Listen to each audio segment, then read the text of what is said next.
Gloire à Dieu, miracle opéré. Il y aura des miracles ici. Amen. Gloire à Dieu. Amen. C'est une église jeune. On fait confiance à nos enfants. On est là, on va les encadrer pour ceux qui veulent et pour les amener, pour les accompagner à entrer dans leur destinée, dans leur ministère. Et de toute façon, nous sommes venus, nous sommes là pour ça. Je vais vous inviter à lire Alors, ma prédication va être en deux parties.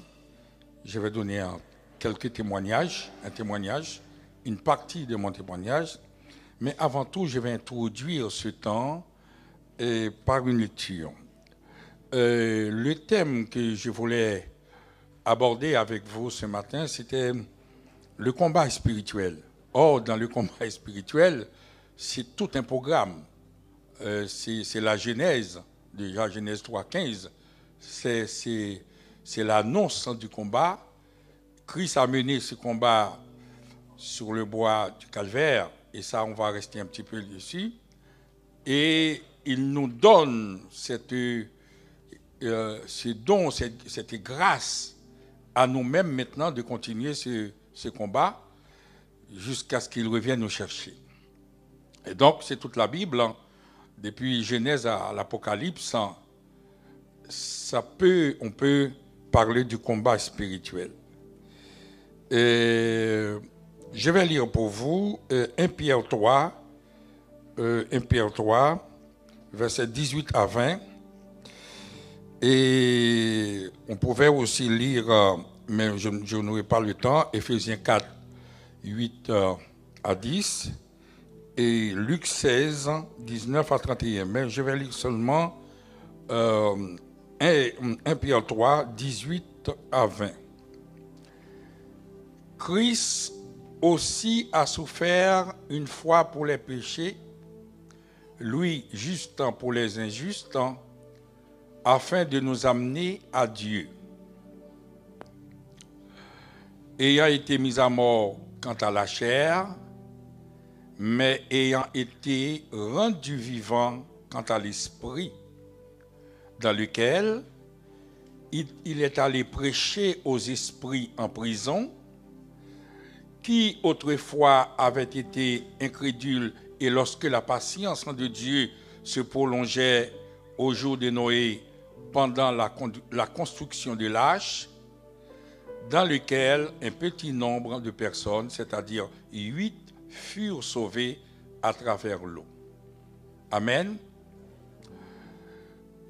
Le verset qui m'interpelle, c'est « Ayant été mis à mort quant à la chair, mais ayant été rendu vivant quant à l'esprit », et la phrase n'est pas terminée, dans lequel il est allé prêcher aux esprits en prison. La paix et la grâce soient avec vous. Il y a une sorte, vous savez que dans tout ce qui est théologie, il y a toujours des pour et des contre. Chacun essaye d'apporter des arguments. Parce qu'il y a tellement de manières d'interpréter, puisque la parole est vivante. La parole, c'est pas... Il n'y a personne qui peut dire « j'ai la parole ». Et c'est pour cela que c'est un danger. Quand on voit une église qui vous dit « tous les autres ne sont pas bien, il n'y a que moi ». C'est là qu'il faut se méfier. C'est la parole de Dieu. Dieu reste le maître de sa parole. Il est le propriétaire de sa parole. Il peut vous révéler une partie de la parole. Mais là, il lui-même, Jésus, ce qu'on appelle le logos, il est la parole. Donc personne ne peut... c'est pour cela, quand on parle de la parole de Dieu, il faut venir avec beaucoup d'humilité. Que Dieu puisse nous révéler ce qu'il veut nous révéler. Et c'est pour cela, Jésus disait aux apôtres, aux disciples à ce moment-là, donnez-nous aujourd'hui notre pain quotidien, le pain nécessaire, donnez-nous une partie de la parole qui doit nous aider seulement à passer cette journée. Parce que c'est immense. Car dans Somme 139, il nous dit, une science, c'est une science qui est élevée. Il est au-dessus de notre portée. Et il y a beaucoup de gens, des scientifiques, qui luttaient, des adversaires de l'évangile, et qui ont fini par accepter. Ils ont fait des recherches, ils ont dit non, c'est pas possible. Non.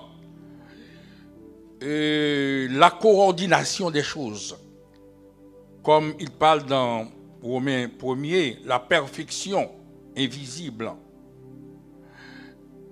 On ne peut pas faire, on ne peut pas dire que c'est le hasard qui a fait autant de choses.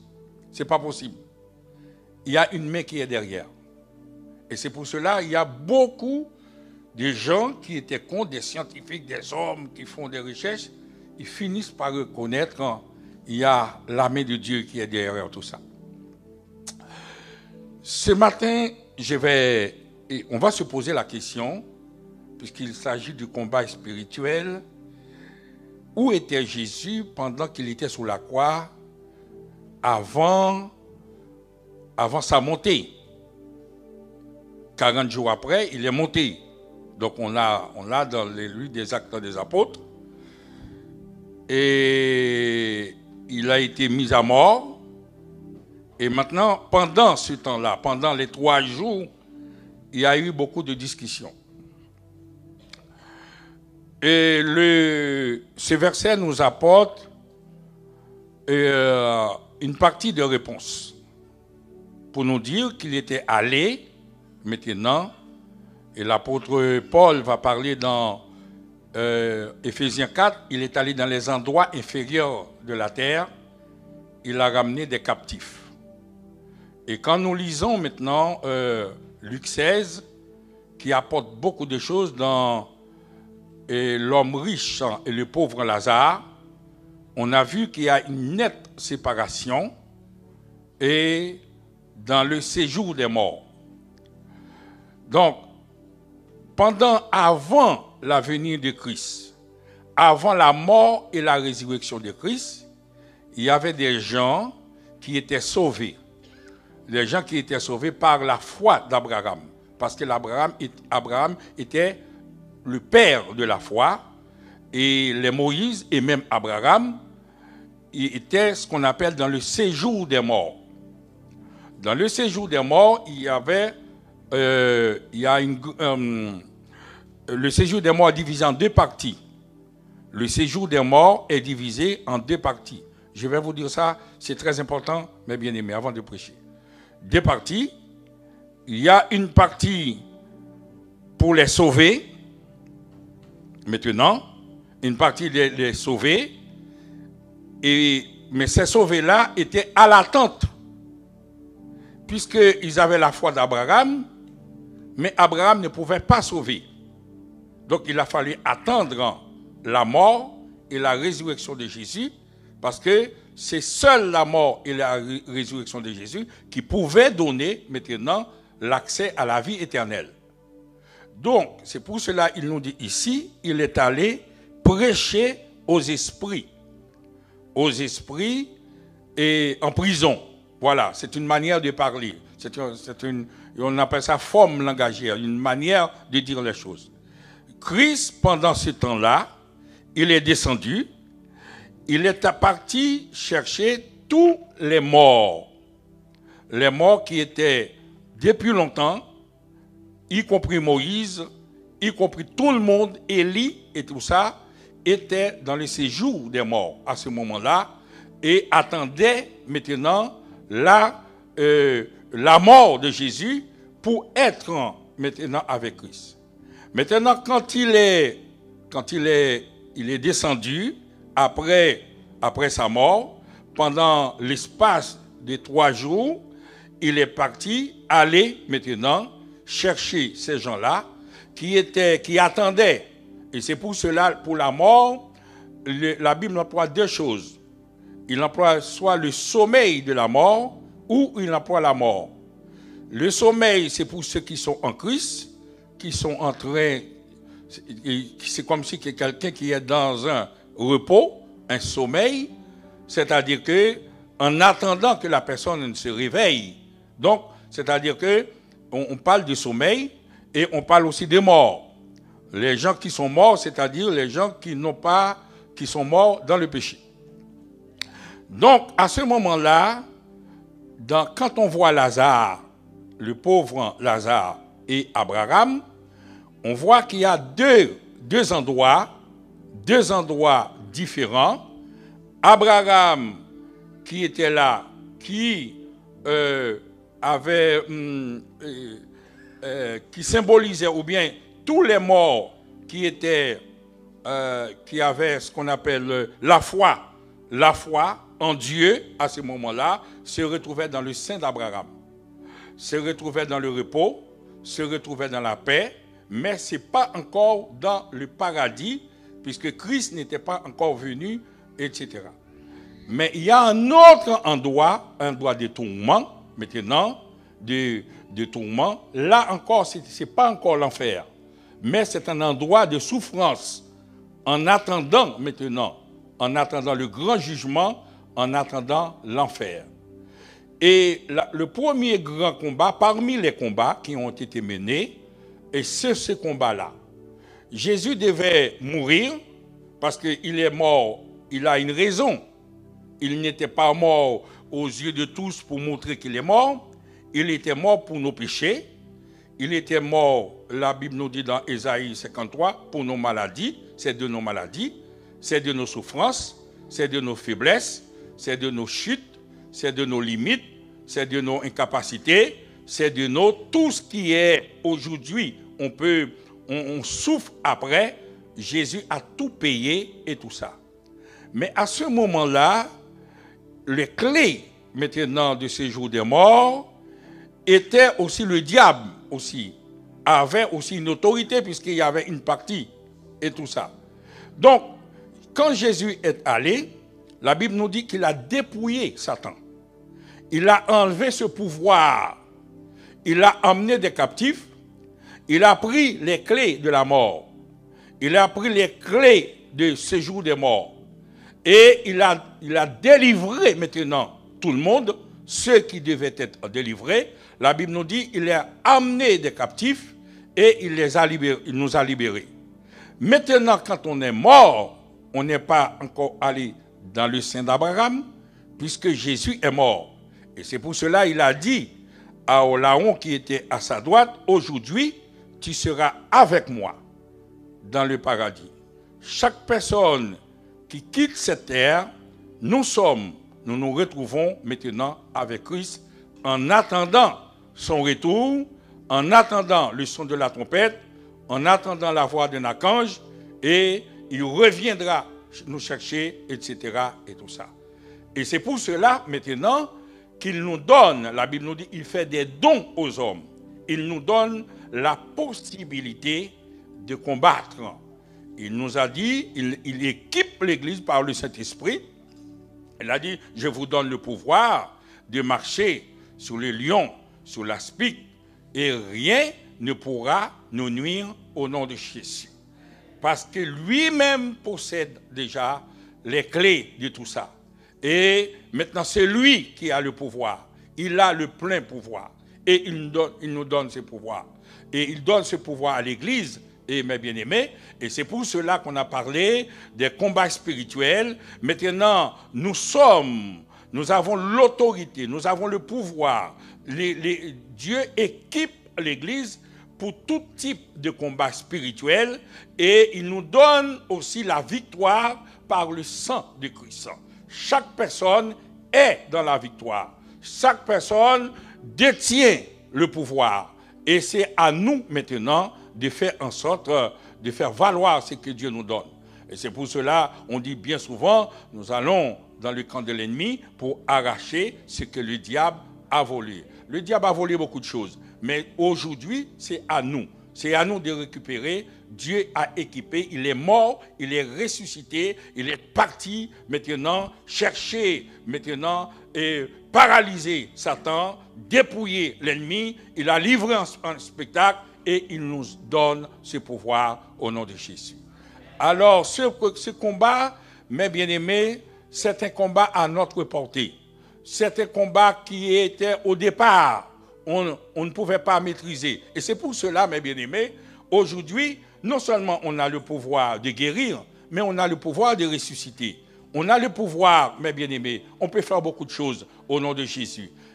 Et essayons, mes bien-aimés, vous et moi, de nous approprier de ce que Dieu nous donne et de faire valoir ce que Dieu nous donne. Je vais vous donner quelques témoignages parce qu'aujourd'hui, je vais donner une partie de mon témoignage. Vous allez comprendre un petit peu mon ministère et le combat. Et parce que je pouvais aussi parler de Lazare, son combat. Et que Dieu, il est, malgré Lazare, et la Bible nous dit il avait des ulcères partout.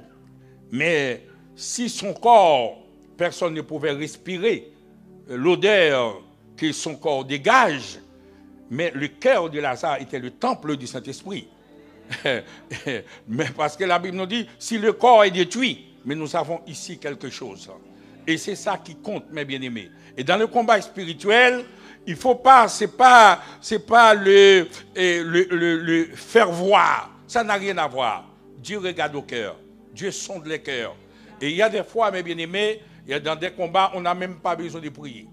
D'ailleurs, on ne prie pas pour un problème. On commande le problème. Parce qu'il faut avoir des réserves de prière depuis longtemps. Il faut avoir maintenant, les prières, c'est comme l'essence. Et vous n'avez pas de l'essence, vous ne pouvez pas bouger. Amen, mes bien-aimés. Les réserves de prière, c'est des combats que vous avez amenés déjà, mais arrivé un temps, mes bien-aimés. Et aujourd'hui, on commande au nom de Jésus. Et c'est pour cela, on a prêché la fois dernière, as-tu commandé le matin? C'est-à-dire que pendant que la nuit, le diable peut détourner toutes choses, mais au moins au nom de Jésus, Dieu vous donne le pouvoir par son sang de remettre les choses aux hommes et au nom de Jésus. Parce que la Bible nous dit, c'est ici la journée que l'Éternel a faite et qu'elle soit. C'est un ordre ici. C'est pas un souhait, c'est pas quelque chose. Qu'elle soit, c'est-à-dire, il faut que cette journée soit pour vous un sujet d'allégresse et de joie au nom de Jésus. Voilà. Alors, mes bien-aimés, je vais vous donner, c'est un peu lourd, mais je donne mon histoire. Je suis entré dans le ministère en 80. Et vous remarquez une chose, j'aime pas prêcher longtemps. Et c'était mon pasteur qui était à la rue du Sentier, qui est encore 10 rue du Sentier. Il y avait deux pasteurs. Il y a une personne âgée, ou bien je dis un vieux. Il ne prêche pas longtemps. Mais chaque fois, son message ne va entre 20 et une demi-heure. Mais c'est tellement consistant, il y a du lourd, comme on dit. Et moi, chaque fois qu'il va prêcher, je suis toujours là. Je dis, Seigneur, si un jour je deviens pasteur, donne-moi la force de ne jamais aller plus loin, même si je ne sais pas si j'ai du lourd, mais j'aime la façon. Voilà. Vous savez, c'est une personne âgée, il n'a pas beaucoup de... Et voilà, il ne peut pas, mais il a, c'est cette chose. Et c'est pour cela que j'ai toujours fait comme ça, au nom de Jésus. J'ai pris mon naissance spirituelle. Et 2e arrondissement, il me semble que l'église est là. Je n'ai jamais eu le temps. Et c'est métro senti. Et j'ai commencé mon ministère en 80. J'ai eu, il y a des choses que je vais passer. En 85, j'ai l'église, Dieu m'a appelé pleinement dans le ministère. J'avais commencé à la porte de la chapelle. On est parti, on a quitté porte de la chapelle, on est entré à Argenteuil. De Argenteuil, on est parti à la plaine Saint-Denis. Et de la plaine Saint-Denis en 90, maintenant, nous sommes allés à Montreuil. Et là, à Montreuil, on a trouvé une de très grandes salles, une salle beaucoup plus grande. On y était à peine 500, 600, 700. Des fois, ça dépend. Une salle assez énorme.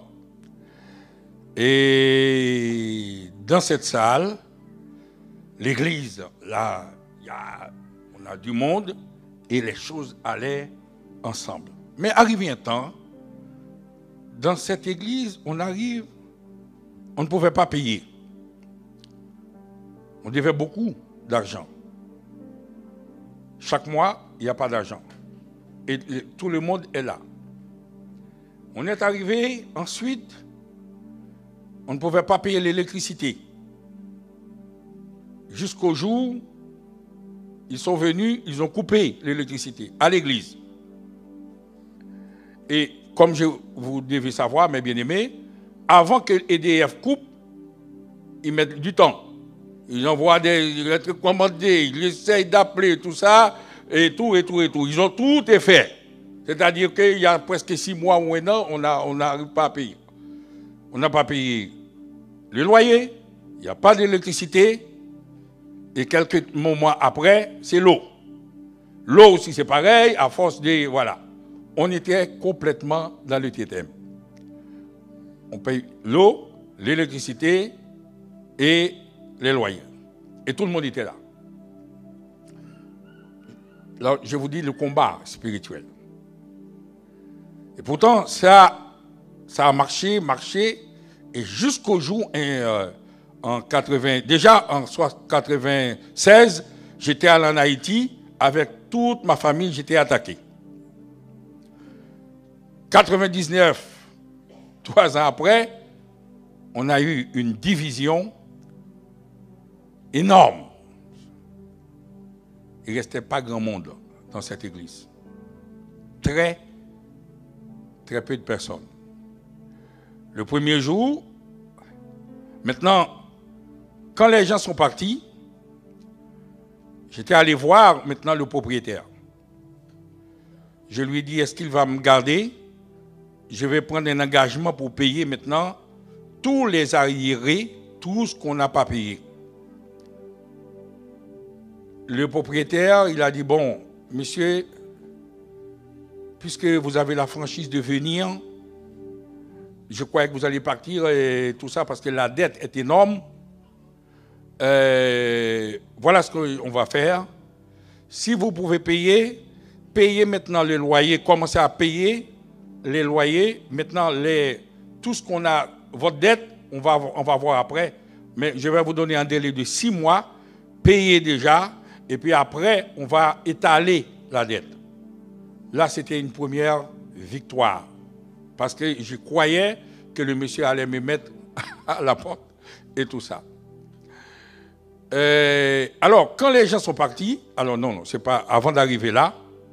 Maintenant, c'est pour l'eau. Je suis arrivé, l'eau, l'électricité, ils m'ont dit, oh, monsieur, non, on n'a pas besoin de savoir, vous payez, on viendra remettre. Si vous ne payez pas, il n'y a rien à faire, on ne donne pas une moitié, on n'a rien à voir, on ne veut rien savoir. Je suis allé, on a payé et l'eau et l'électricité. Maintenant, quand les gens sont partis, j'étais resté avec ma femme dans un premier temps. Maintenant, l'eau est rétablie, l'électricité, les loyers. Et j'ai dit à ma femme, c'est lui, tu viens, le dimanche, tu viens ici. Tu prends le micro et moi, je suis derrière, je prends notre micro. Nous deux, on va faire le culte. Ça, c'est le combat, le début du combat. Amen, mes bien-aimés. On va chanter, tu chantes fort, moi je chante derrière. Les gens qui arrivent, s'ils sont dehors, ils vont avoir l'impression qu'il y a du monde encore. Et là, on s'est mis dans un combat. Pendant qu'on commençait à chanter, il y avait un frère, je ne cite pas son nom, il avait 6 enfants. Et il a frappé. Il a dit, pasteur, on m'a dit que c'est fermé, moi je suis quand même venu voir. Il est rentré maintenant avec 6 enfants, lui et sa femme, on est à 4. Maintenant ça a commencé à venir. Et là, on commence à chanter plus fort. Et lui aussi, il avait une belle voix, même s'il n'avait pas de micro. On a commencé le culte. Petit à petit, il y a une autre sœur qui est venue avec son fils. Elle est rentrée, son fils a dit, mais maman, on ne peut pas rester, il n'y a personne. On ne va pas rester là, maman. La mère a dit, la sœur a dit, non, c'est Dieu qui m'a mis ici. Attends mon fils, que Dieu me demande de partir. Mais je ne peux pas partir comme ça. Et elle était venue avec son fils, ça fait encore, ça augmente. On est arrivé avec 25 personnes après. À partir de 25 personnes, Dieu m'avait demandé encore une autre chose. Il m'a dit, voilà, tu vas aller faire la paix avec les gens qui sont partis. J'ai dit, non Seigneur, ce n'est pas possible. Alors il m'a dit, oui, tu vas faire la paix, tu vas aller chez eux et tout ça. Vous savez, dans une division, il y a deux cas. Il y a des personnes, vous savez déjà, qui vont partir. Mais il y a des gens qui vous, avec qui on a tellement de proximité, tellement de liens, tellement on est approché. Mais, et c'est pour cela qu'il y a beaucoup de pasteurs qui sont morts. Beaucoup de pasteurs qui ont des crises cardiaques parce qu'il y a des gens, on ne s'attendait pas du tout. Et c'est ça. Et regardez une chose. Même avec Jésus, quel est le fait pendant la trahison de Christ? Ils n'ont jamais parlé des pharisiens, des publicains. Ils ont parlé d'une seule personne, de Judas. Parce que Judas était dans son sein. Et ça, c'est l'une des choses les plus graves. Et je vous dis une chose, mes bien-aimés. Ne laissez pas Satan vous employer pour faire une seule chose. Ne soyez pas la cible parce que c'est triste. Eh bien, et quand on voit devant autant de choses, Dieu m'a demandé d'aller là-bas. Première fois, j'ai dit non, mais j'ai eu cette poussée. Il fallait à tout prix aller. Je suis parti dans cette même rue. L'église était juste à côté ici. J'étais venu de Montreuil. On a pris deux frères avec nous. On était à 5. Ils m'ont accompagné. Je suis arrivé là-bas. J'étais assis derrière. Bon, aussitôt que j'arrive, maintenant c'est plus le pasteur, c'est moi. Les têtes commençaient à tourner, à regarder à droite à gauche, parce que personne ne s'attendait que j'allais venir. Je suis resté. Après le culte, ils m'ont donné la parole. J'ai dit, Dieu a mis sous mon cœur, mes bien-aimés, de faire la paix avec vous.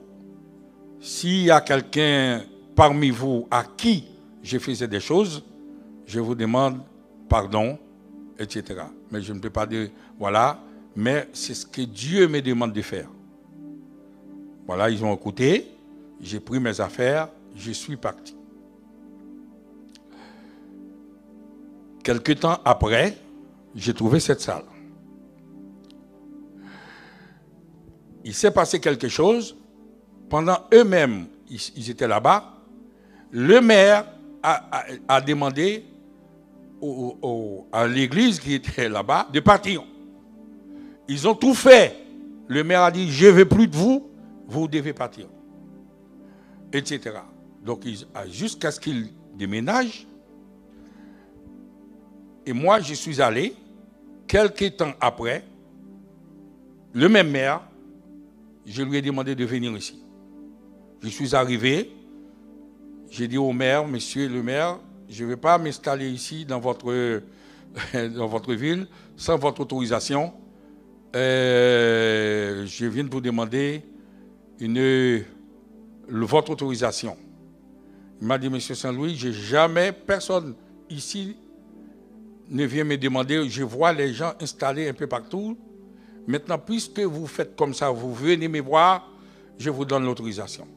Le même maire, dans la même rue. La paix soit avec vous. La paix soit avec vous. Vous avez compris pourquoi Dieu m'avait demandé d'aller demander pardon? Parce qu'il y avait cette grâce qui était là. Il y avait cette victoire. Mais c'était un combat. Allez demander. Et nous, les Haïtiens, les Noirs, on n'aime pas demander pardon. On préfère. Voilà. Mais il y a une victoire. Il y a une grâce. Quand on écoute le Saint-Esprit. L'Église commençait à se développer. J'avais un ami du Canada.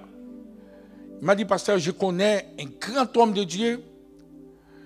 Et est-ce que tu peux le recevoir? Je dis, mais je n'ai pas de problème. Oui, je peux le recevoir. Il a fait venir Daniel Jean-Baptiste. Pour ceux qui sont encore de ma génération, etc. Cet homme a une grâce de Dieu. Et ça, c'est la première fois que j'ai vu ça. Il a prêché, lui-même, il a tout fait. Prêcher et adorer, de dimanche à dimanche, et chaque adoration dure 3 heures, sans compter le message.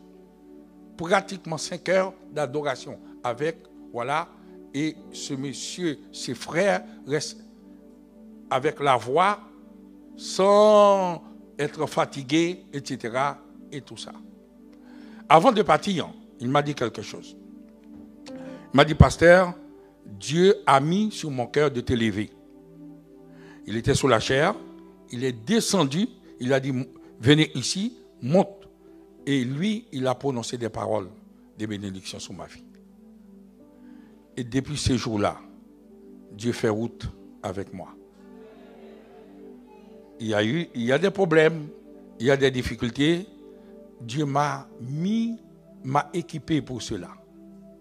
Et Dieu a fait grâce. Dieu a fait grâce jusqu'au jour où je suis passé par la mort, comme vous le connaissez déjà. Je suis passé par la mort. Dieu m'a ramené à la vie parce que ma mission n'était pas terminée. Et c'est pour cela, mes bien-aimés. Et il y a des combats. L'église, vous voyez là, les gens sont beaux, les gens sont gentils. Mais derrière ça, il y a tout un combat. Et c'est pour cela, il y a beaucoup d'églises. Les gens, parce que c'est tellement joli de voir quelqu'un qui arrive et puis les autres sont là, mais on a tous envie de faire. Mais combien qui sont partis, eh bien, quelques temps après, on ne les voit plus. Parce que c'est pas, quand on reçoit, on fait ce travail, il faut recevoir l'appel de Dieu. Parce que on ne peut pas faire l'église sans Dieu. Et bien souvent, on essaye de faire, puisque c'est un tel, et pourquoi pas moi aussi. Je vous dis une chose, mes bien-aimés. Je l'ai dit plusieurs fois. Dieu n'associe jamais un ministère. Il donne un ministère à une personne, mais pas 2 personnes en même temps, en même lieu. Jamais. Vous vous rappelez l'histoire d'Aaron. Moïse a dit, l'Éternel donne à Aaron parle mieux que moi. Moïse a dit, l'Éternel a dit, oui, si tu veux, je te donne Aaron, mais tu seras Dieu pour Aaron. C'est toi qui reçois Aaron après, mais jamais. Alors, je vous dis ça quelque chose, et je ne vais pas rentrer dans les détails, les dégâts, parce que moi je dis que je ne suis pas là pour dire les choses, mais ça cause des dégâts. Il y a eu des divorces, des gens qui étaient avec nous, et quand j'ai appris, parce que c'est des gens zélés qui étaient, voilà, les choses qui sont passées, les enfants sont éparpillés, etc. Parce que la division, c'est un esprit. Quand ça arrive quelque part, ça cause des dégâts énormes. Ça divise tout le monde. Parce que c'est la seule chose qu'il ne faut jamais rentrer dans la vie d'une personne. Parce que ça casse, ça détruit, etc. Eh bien, Dieu a fait grâce, mes bien-aimés. Dieu a fait grâce. J'ai fini par éponger mes dettes au nom de Jésus. Alléluia. Et c'était des sommes énormes que je n'ai même pas envie. Et c'est pour cela, quand vous voyez l'église, parce qu'après j'ai appris, comme la division c'est quelque chose qui était là depuis longtemps, eh bien tout a été arrangé, parce qu'il fallait avoir de l'argent aussi pour payer ailleurs. Moi, j'étais en tant que pasteur, je n'avais même pas les yeux sur les offrandes, je ne sais pas, et on vient de me dire si ça va et ça ne va pas, et puis c'est tout. Même celui qui a appris à diriger, c'est à la suite d'une division. Dieu a révélé le ministère de Saint-Luc. C'est parce que celui qui était quelque part à l'église, et puis tous les jours, et tout ça, et tout le monde dirigeait, et tout. Et mais ces jours-là, moi, j'avais personne. Et bien, j'ai dit, ah, mais voilà, là, tu vas diriger. Et c'est à ce moment-là, si on voit maintenant celui qui est là, c'est à cause. Donc, mes bien-aimés, dans un combat, essayons d'être du bon côté, du côté de l'Éternel. Et quand on est, la Bible nous dit, si Dieu est pour nous, qui sera contre nous?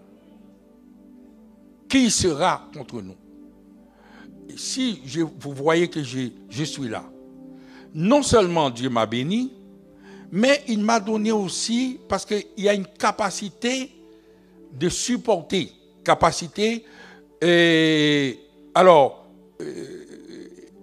exemple, moi, parmi les chocs violents, je devais être quelqu'un qui fait comment on dit là, le sucre, on parle de le sucre, comme on dit diabète, oui, je préfère le mot diabète, toutes sortes de maladies, tension et tout ça. Et mais Dieu a fait grâce, mes bien-aimés. Dieu a fait grâce. J'ai ni diabète, ni tension, rien du tout. J'ai eu un pasteur hier qui était venu dans une grande rencontre que le pasteur Olivier vous a expliqué, mais on ne peut pas tout développer. Et c'est pour cela, ceux qui veulent le faire, c'est-à-dire vous le faites, d'après ce qui a été dit la fois dernière, on ne va pas revenir là-dessus. Mais on était là, il y a à peu près 150 pasteurs qui étaient là. Il y a un pasteur qui m'a dit, pasteur, tu sais, en France, au moins une fois par semaine, ton nom est cité. Chaque fois qu'un pasteur a des soucis, il a dit, regardez pasteur Luc, il me prend toujours comme exemple. Au moins une fois dans le mois. C'est-à-dire, Dieu t'a amené ici comme un témoignage pour nous soutenir parce qu'on sait bien tous les problèmes, les difficultés, les adversités. Ça m'a fait rappeler de l'apôtre Paul. Vous vous rappelez l'apôtre Paul, mes bien-aimés, on l'a bâti complètement lapidé.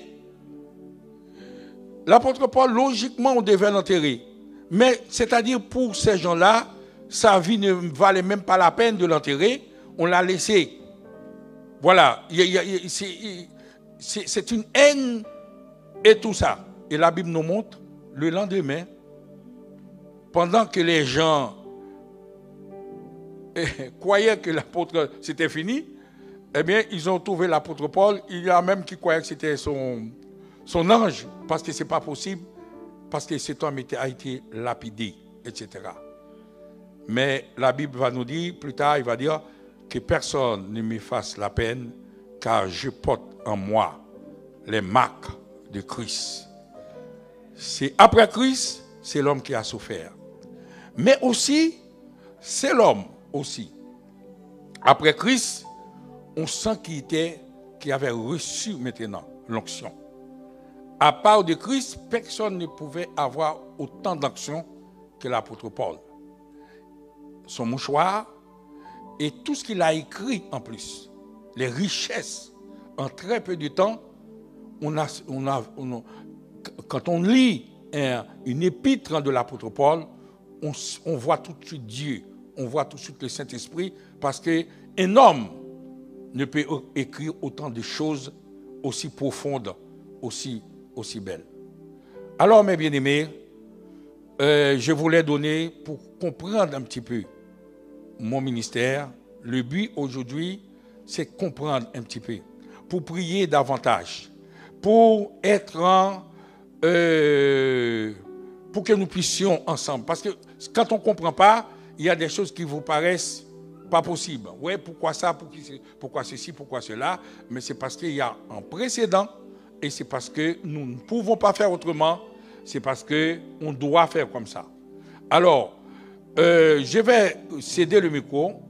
Que Dieu vous bénisse, que Dieu nous garde. C'est ce que Dieu a mis sous mon cœur, c'est d'expliquer un petit peu une partie de ma vie. Mais il y en a beaucoup. Il y a beaucoup de choses, mes bien-aimés, à apprendre. Ça, que vous puissiez, que Dieu puisse former votre caractère, votre personnalité en Christ. Que vous puissiez comprendre que l'évangile qui est là, les 4 millions comme ça, c'est pas comme ça.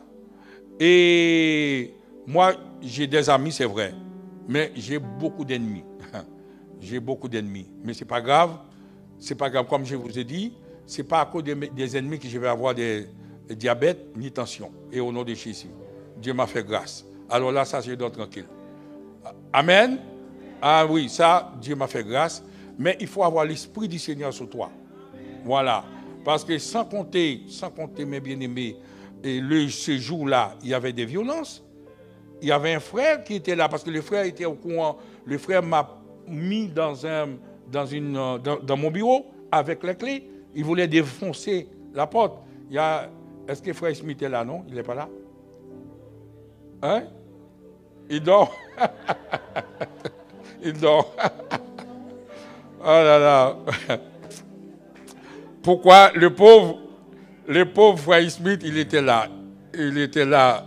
Il était devant la porte parce qu'il voulait arracher la porte, malgré que c'était fermé.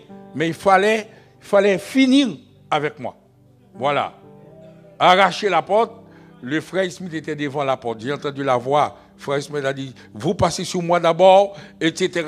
Si vous voulez, il faut me passer sur moi d'abord. Et puis, il y avait un autre frère, c'était le frère Jean-Baptiste, qui était là. Et puis, j'étais avec mes enfants, cachés derrière la porte, parce qu'il voulait, on a senti, il voulait secouer, juste pour me mettre dehors, pour me lapider. Pourquoi? On ne sait pas. C'est le diable. Voilà. C'est le combat spirituel. Maintenant, je suis là. Amen. Je suis dans cette salle. Comme je vous ai dit, dans cette même rue, Dieu a fait grâce. Aujourd'hui, je ne sais pas. Et je ne dis pas ça pour dire les choses. Non, je dis ce que Dieu a fait pour moi et je dois le dire. C'est un prodige, c'est un miracle. Et j'ai béni le nom de l'Éternel. Merci. Amen.